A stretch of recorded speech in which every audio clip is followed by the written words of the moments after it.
Let me take all of you back in history before I expand on the strange case of Justin Trudeau and Hamid Ansari and what connects them. Between 1988 and 1991, the Soviet Union broke up and the citadel of communism came crashing down, and quite literally too in some places. For instance, in Ukraine, where there is so much of tension at the present, there were more than 5,000 Lenin statues. Most of these have been brought down or broken by a furious people. And remember, Lenin was the demigod of communism, untouchable, exalted for so many decades. But in an instant, the people turned on him, blackening his legacy. Such is the fate of those who mislead people with false promises and dreams, dubious decisions on polity, and exhibition of shallowness of character.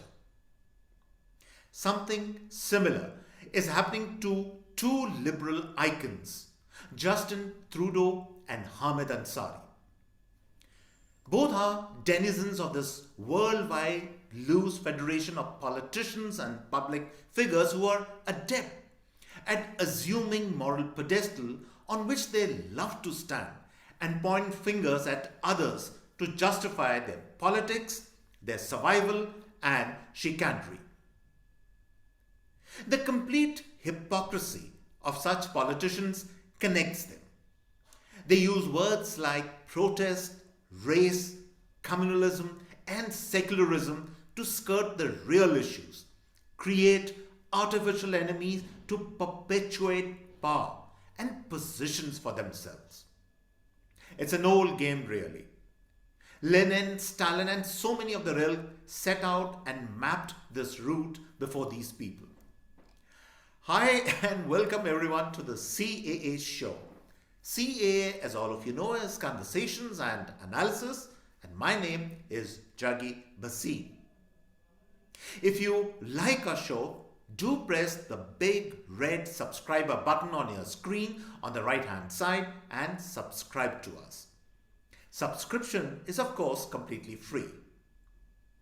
So to come back to Trudeau and Ansari, know that hubris eventually catches up with such people.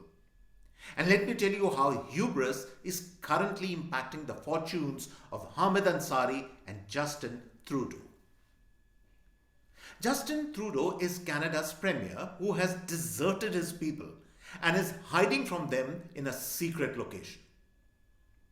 A leader in the free world running away from his own people.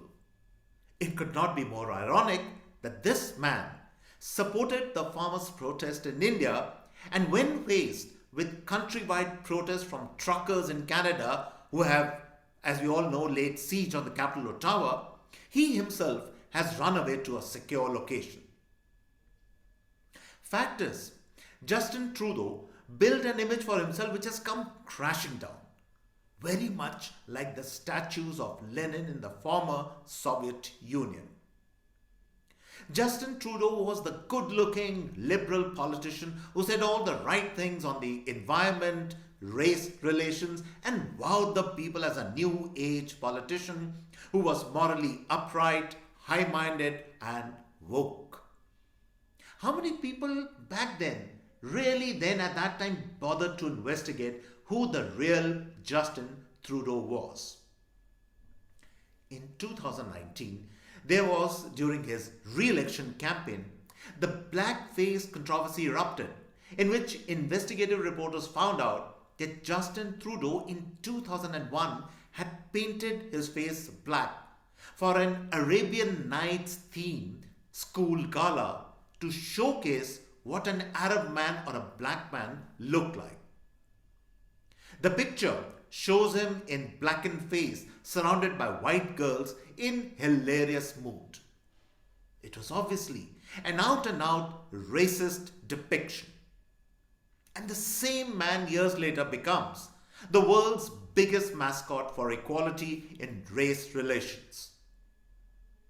Vis-a-vis India, look at what all Justin Trudeau has done. One of his key ministers in his cabinet is Jagmeet Singh, who everyone knows is a closet Khalistani.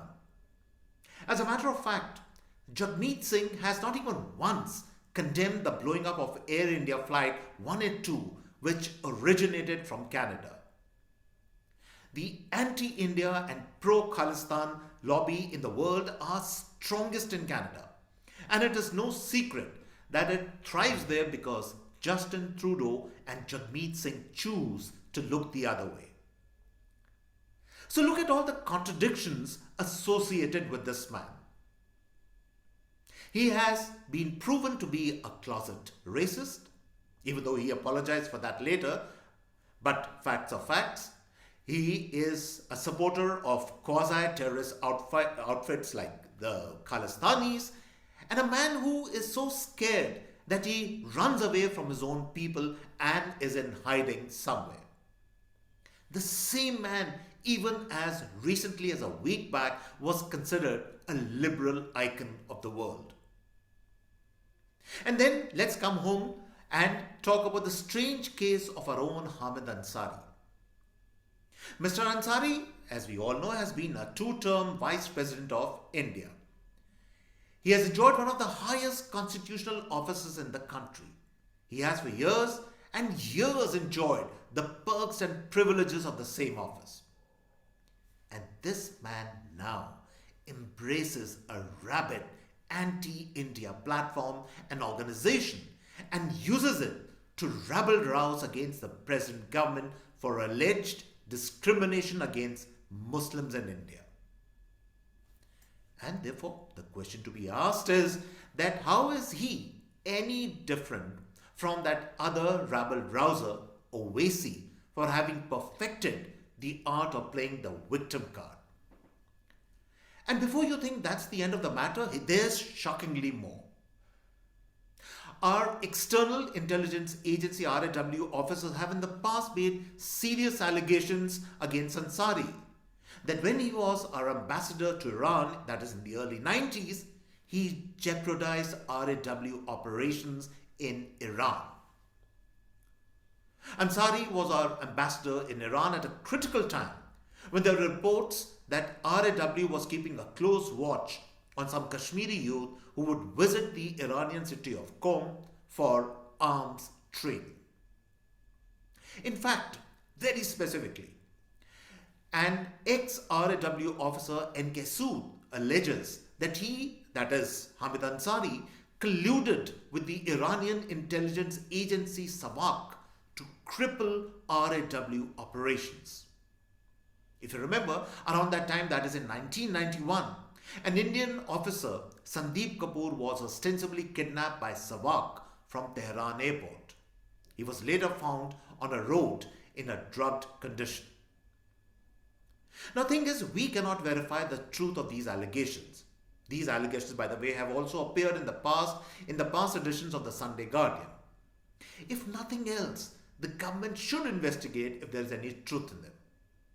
But what is pertinent here is that with this kind of a cloud hovering on his head, should Mr. Ansari should he not have exercised some level of discretion when speaking of the state of Indian Muslims and inciting passions? And speaking of the conditions of Muslims, has Mr. Ansari ever spoken about the real genocide of Uyghur Muslims being carried out by the Chinese authorities?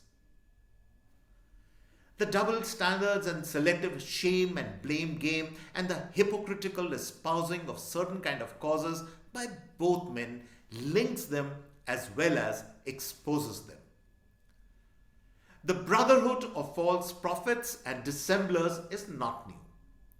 What certainly is that the organized press and the prominent opinion makers with great ingenuity brush the muck under the carpet and refuse to highlight what really these men stand for. And so on this note, I come to the end of this episode of the CAA Show, and I hope you enjoyed this episode. And as I said before, do subscribe to us. We want more and more subscriptions, and we want lots of you watching our show. And therefore, on this note, it's goodbye, cheers, and a very good night from me.